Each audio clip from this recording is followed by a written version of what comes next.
মোদিজি কাজ শুরু করে দিয়েছেন।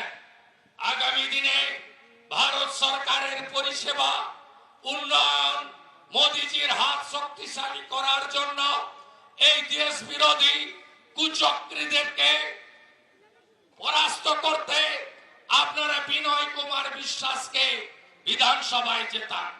পশ্চিমবঙ্গে এবারের এই নির্বাচনে নিশ্চিতভাবে রানাঘাট বনগাঁ আপনারা মতুয়া সমাজ এবং হিন্দুরা আমাদের দিয়েছেন।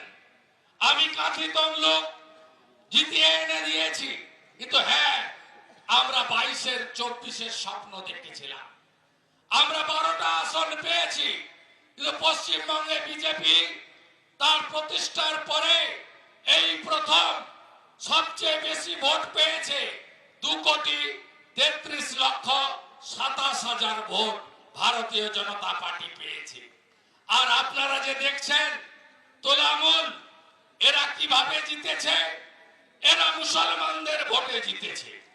মুসলিমদের কাছে গিয়ে বলেছে, এই যে বিজেপির লোকেরা, প্রধানমন্ত্রী বলছে এইবার 400 পার, 400 আসন যদি তোমরা দাও তাহলে হিন্দু রাষ্ট্র তৈরি করবে।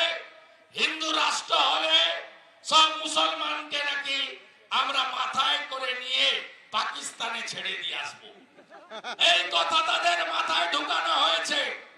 তাই 2021 সালে 100 জন মুসলমানের 91 জন ভোট দিয়েছিল পিসিকে।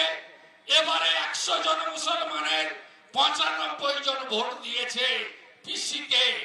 তাই তৃণমূল কংগ্রেস আজকে কয়েকটা আসন বেশি পেয়েছে। তারপরে গণনায় কারচুপি আছে।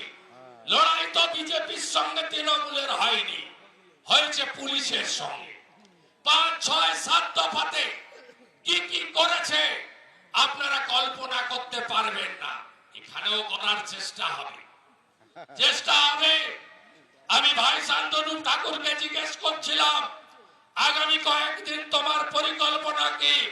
বলছে দাদা, 10 তারিখে রিগিং করলে যেমন ঠাকুর বাড়িতে ভাইপো 1,500 পুলিশ নিয়েছে, জুতো পরে এলসিসিয়ান কুকুর ঢুকিয়ে প্রাতঃস্মরণীয় হরিচাঁদ ঠাকুর, গুরুচাঁদ ঠাকুরের মন্দির অপবিত্র করতে গেছিল, আমি যেমন রুখেছি, আর যদি 10 তারিখে বাগদাতে এই একই কাজ করতে আসে, আমি মন্ত্রী নয়, আমি এখানকার জনগণের চৌকিদার, আমি লড়াই করব আমার এমএলএদের সাথে নিয়ে।